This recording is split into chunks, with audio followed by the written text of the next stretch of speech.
switch off the lights? See, this is what happens when you have a political system with different parties that symbolically have to dramatize their differences in order to get elected. They end up exploiting issues of identity because that is what the system itself incentivizes. And that in turn will shape your media, your culture, everything. Exactly the same thing happened when the British made our island into a democracy. I know you have a job to do, but as a last wish, please, please, please, leave my children in peace. Of course we talked about it. I mean, during the trial, I'm not sure we talked about anything else. You know, it ripped our whole family apart for a while. Because my mom was obviously heartbroken about Nicole. I mean, she lost her best friend and believed OJ did it. And then we'd go over to my dad's house, and it was this whole other reality. But I feel like the entire country went through that trial. And I think it was this kind of rupture in America's collective fiction of justice, of due process, of these things we believe in as the cornerstones of a democracy. It was this moment where everyone really in the world saw how those things are shaped by the media, especially when race is part of the narrative. That was really my first experience of the media. We were just making things up. And I got to see in real time how it wasn't about the truth. It was about how you tell the story.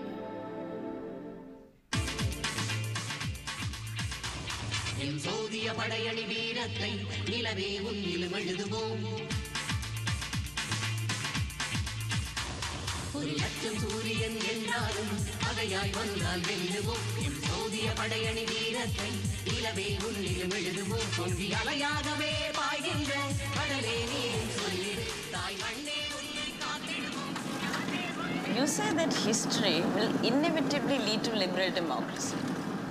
Why? There is quite a story, no?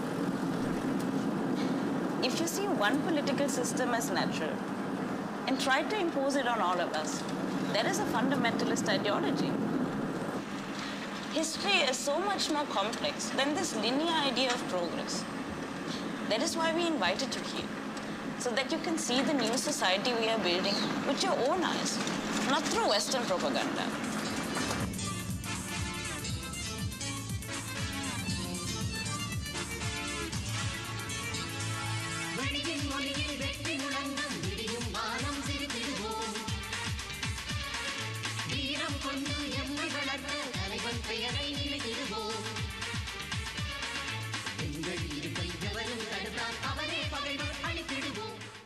Thank you. Thank you. So this was a very short excerpt of Christopher Kulendran Thomas' film and installation at Kunsthalle Zurich. And maybe I just ask you, if you could do that, what it is about. It's about a lot of things, but maybe you're the best to tell us. It is about a few things, yeah. Well, I mean, Daniel and I can give some context on the exhibition as a whole, and then specifically on what we just saw. So Daniel and I conceived of this exhibition really as a show of two halves, and the first part of this show focused on my paintings that kind of channel, or you could even say metabolize, Sri Lanka's colonial art history. But I think we're going to talk about the second part of this show, given the theme of Beyond Powerlessness. The second part of the show, which is more to do with a very different creative context, namely that of the Tamil liberation movement, which was defeated militarily in 2009 in an extremely brutal way. But there are aspects of that revolution that my parents don't talk much about that I've since come to find incredibly fascinating. And I'll talk about what we just saw. As Daniel mentioned, it's a clip from the documentation of a somewhat immersive video installation that's quite hard to document, actually. What you were looking at was a part of this 37-minute video that loops on these 5 kind of monolithic mirrored screens.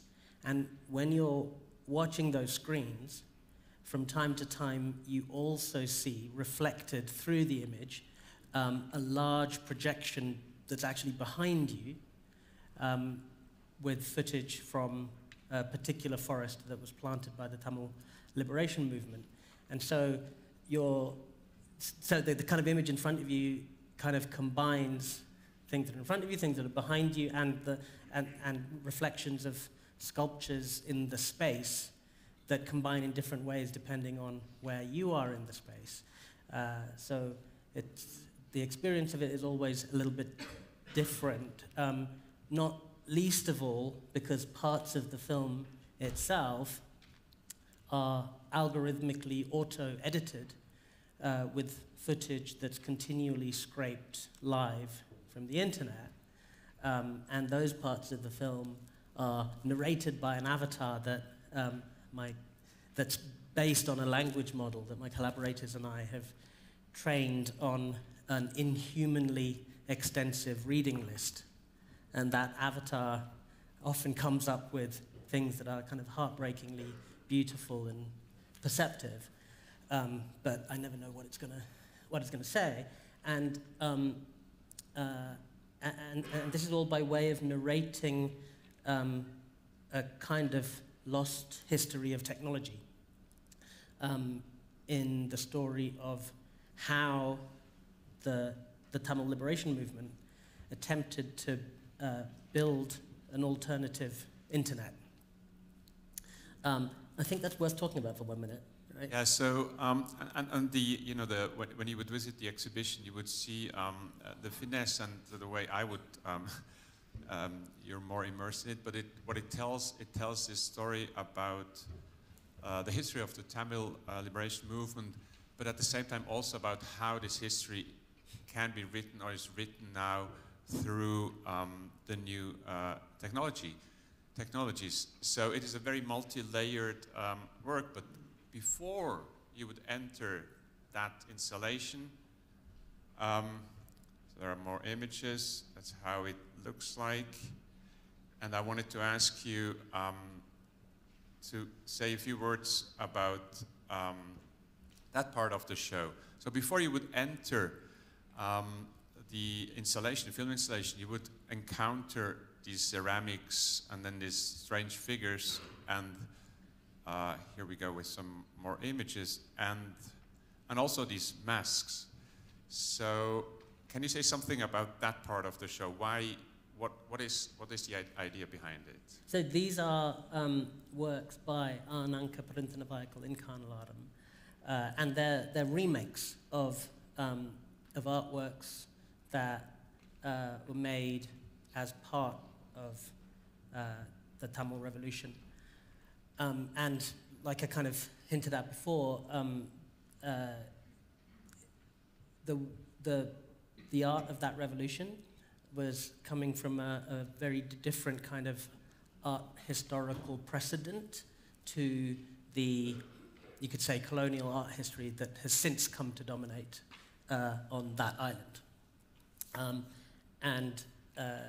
This work was more kind of influenced by, well, a kind of combination of socialist realism with ancient Tamil tales from the Sangams thousands of years ago. I should say that, like, very little of the kind of physical work of that revolution has survived the brutal end of that conflict.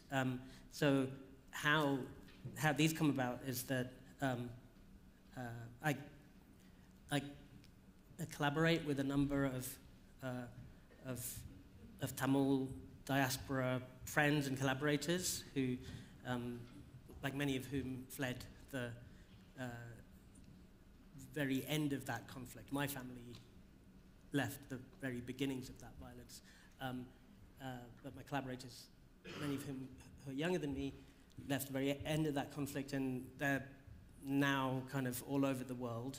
And so we share in our Discord server all of the research that we can find about the art of that revolution. And quite often, because obviously none of that was, well, maybe not obviously, but unsurprisingly, none of that was documented in the way that, like, we might document contemporary art.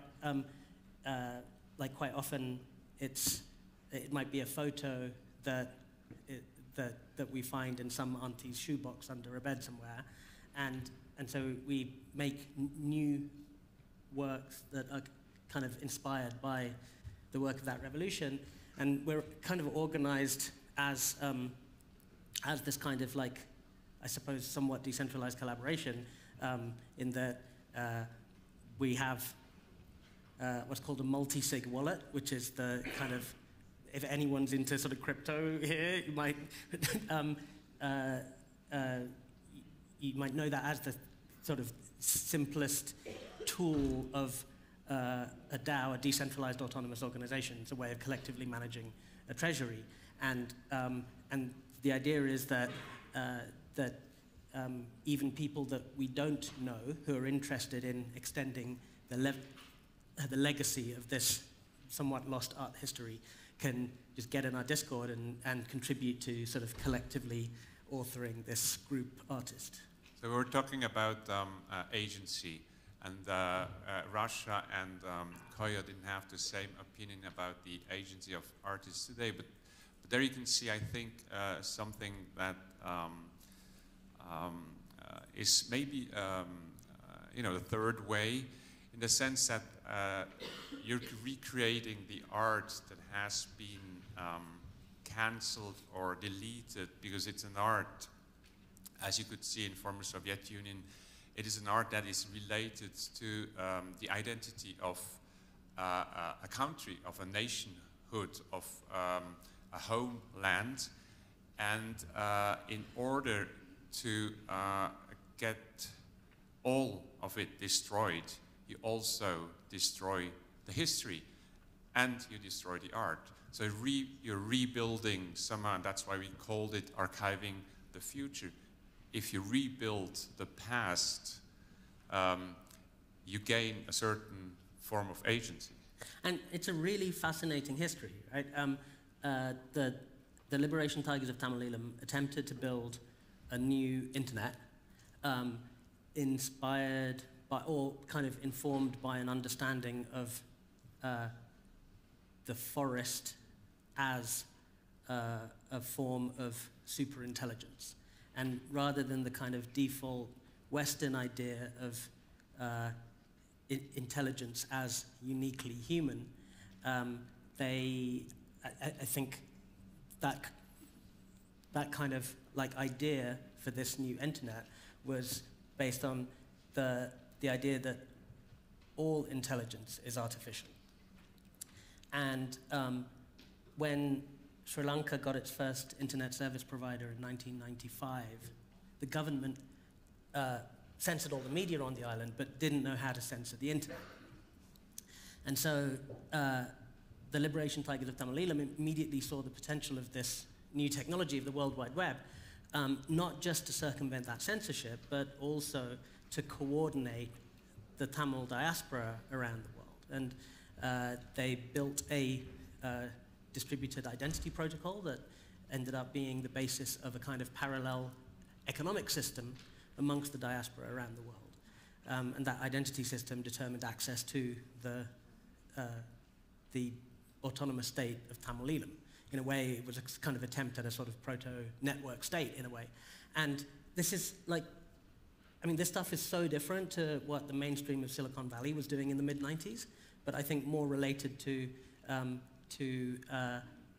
what I think more and more people are interested in now in terms of kind of ideas about the next internet. So in a way, that film installation is a sort of sci-fi about technology, but told through the prism of this liberation movement discovering the kind of potential of Web 1.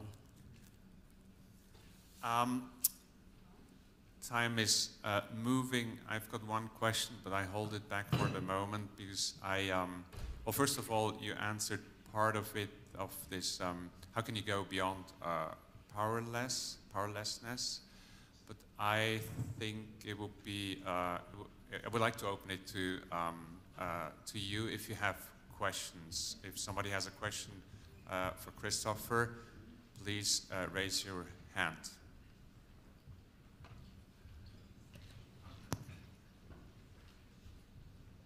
So I love the idea of, thank you for the great conversation. I'll definitely visit the exhibition as well. I love the idea of the agency, you know, where everybody contributes and you create this force to the future, like Wikipedia or whatever. But one big question today with the whole, you know, large language models that generate text and generate facts and deepfakes and stuff, like, where does quality control come in? Are you just fundamentally optimistic that people that want to build are constructive, or yeah, where does that come in? You know, people that want to damage, that want to hack, that want to undermine, that want to disseminate fakeness and stuff like that. I mean, over the last sort of year, various parts of the media have got very concerned about large language models hallucinating. And I feel kind of intensely relaxed about those kind of short-term errors, if you see them as errors, because Wikipedia is a hallucination. If you look at the Wikipedia on the Tamil Revolution, right, that's entirely made up. It's just that what we call history is the kind of particular fiction that we've all collectively agreed to believe in.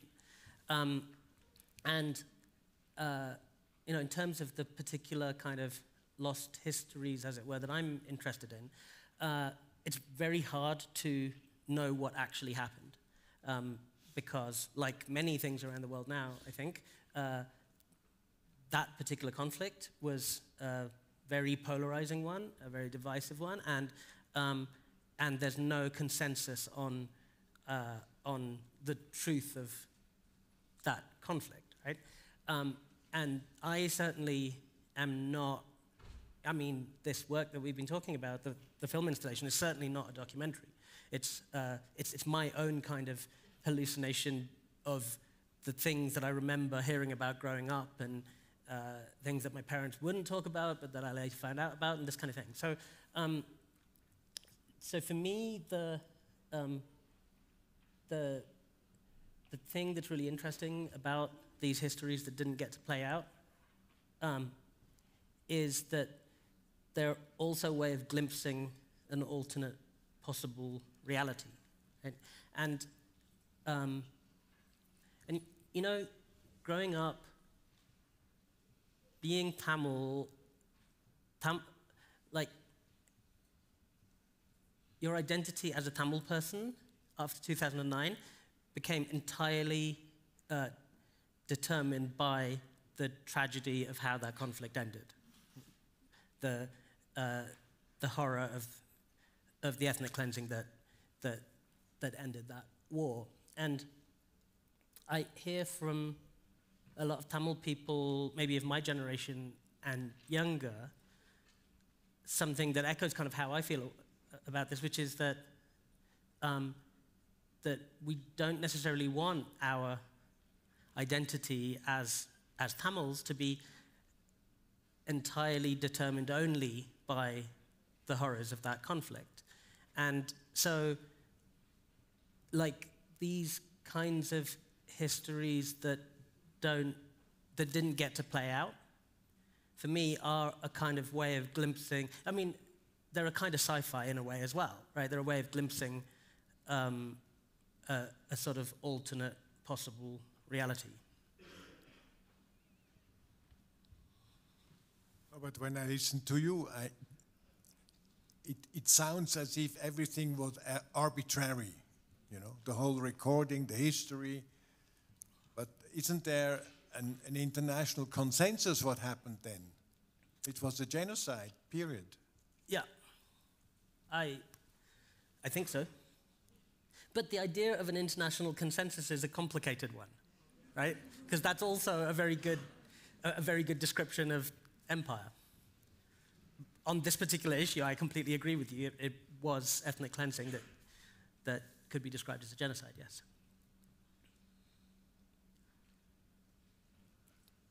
Okay, is there any further question? Otherwise, I'll hand it back.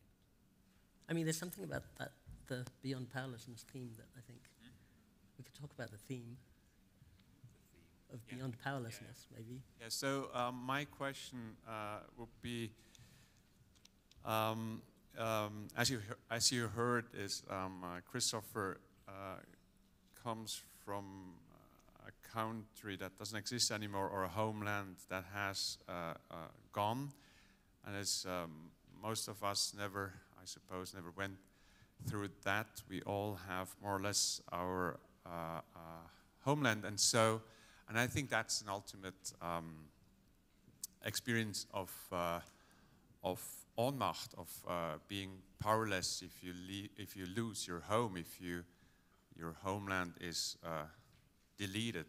So maybe it's not an easy question, but I thought since you're here, maybe you can develop, or you can say something about this and about maybe going beyond powerlessness. I mean, I actually really love this theme because, I mean, for me, it's also a prompt to think beyond a couple of sort of organizing frameworks that I feel the art world has really perfected, but that in a way sort of incubate powerlessness. And those two frameworks I think of as, on the one hand, criticality, which for me is a word that doesn't even make grammatical sense, let alone anything else.